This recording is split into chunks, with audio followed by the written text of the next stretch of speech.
Di dasar samudra yang tidak pernah disinggahi cahaya kapal, terdapat dunia yang tidak tertulis di peta manusia, lantai pelangi.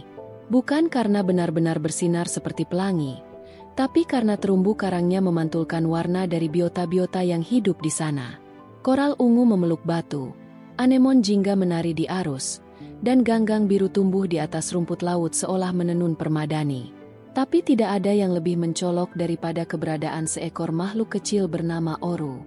Oru adalah seekor gurita kecil dengan tubuh pucat keputihan seperti pasir karang yang telah tergerus waktu.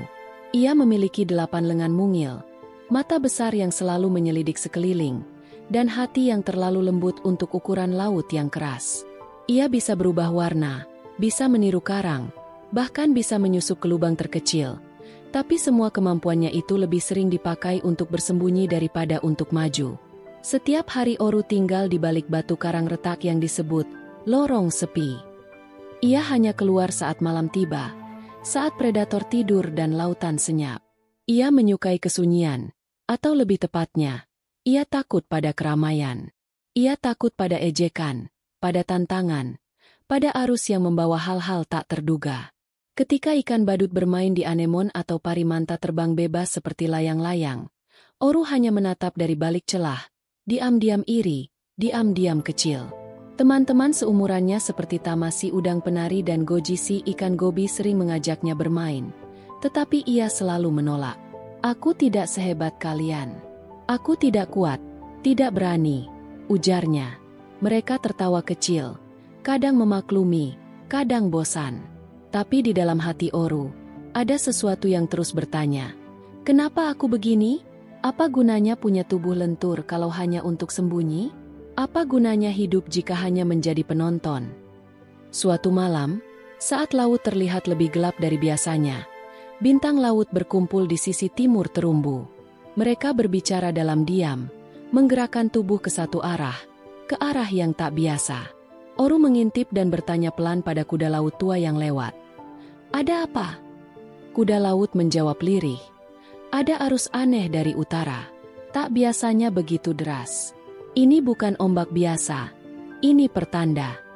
Keesokan harinya, kekhawatiran itu jadi kenyataan. Jaring besar turun dari atas. Jaring milik kapal manusia.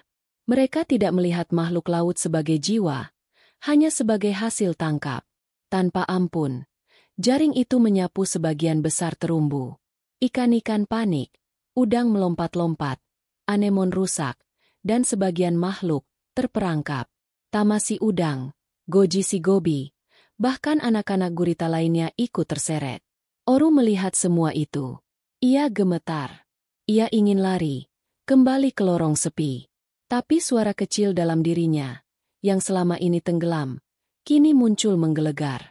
Kalau bukan kamu, siapa lagi?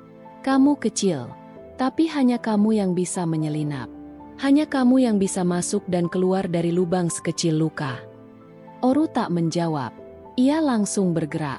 Tubuhnya melesat dari karang, melewati kawanan ikan, menyelam menuju jaring besar yang mulai naik ke permukaan. Di bawah sorotan cahaya samar dari kapal, tubuh pucatnya berpendar seperti siluet tak dikenal. Jaring itu bukan sekadar perangkap tali. Ia adalah labirin. Di dalamnya, teman-temannya terperangkap di simpul demi simpul yang saling bertaut. Oru menyelinap masuk, memutar tubuh, menggeliat, bahkan menahan napas saat harus meloloskan diri dari belitan. Ia mendengar tangisan Tama. Pergilah, nanti kamu ikut tertangkap. Tapi Oru tak menggubris.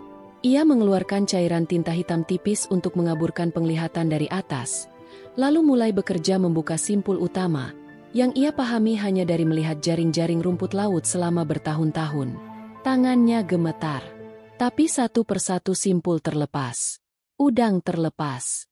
Gobi bebas. Gurita kecil lainnya keluar. Dan akhirnya, dengan sisa tenaga terakhir, Oru menggeliat ke lubang sempit, keluar dari jaring tepat sebelum jaring itu ditarik naik. Saat semua makhluk laut kembali ke terumbu yang porak-poranda, hanya satu pertanyaan bergema. Di mana Oru? Ia ditemukan tergeletak tak sadarkan diri di dasar laut, kehabisan oksigen. Tapi ia bernapas. Perlahan, ia membuka mata. Di sekelilingnya, semua menatap. Tak ada lagi yang memanggilnya pengecut. Tak ada lagi yang melihatnya sebagai si lemah. Ia kini disebut Oru si penyelamat. Berita keberanian Oru menyebar hingga ke ujung samudra. Parimanta membawa kisah itu ke selatan. Lumba-lumba membawakannya ke utara. Bahkan paus biru di lautan dalam pun tahu nama itu.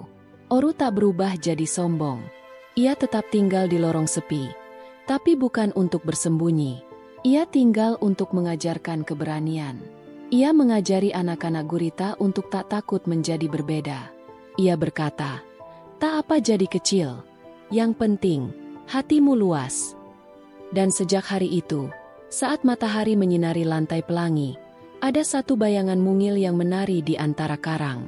Bukan untuk lari, tapi untuk menunjukkan bahwa keberanian bisa datang dari siapa saja, bahkan dari makhluk yang dulu paling takut pada dirinya sendiri.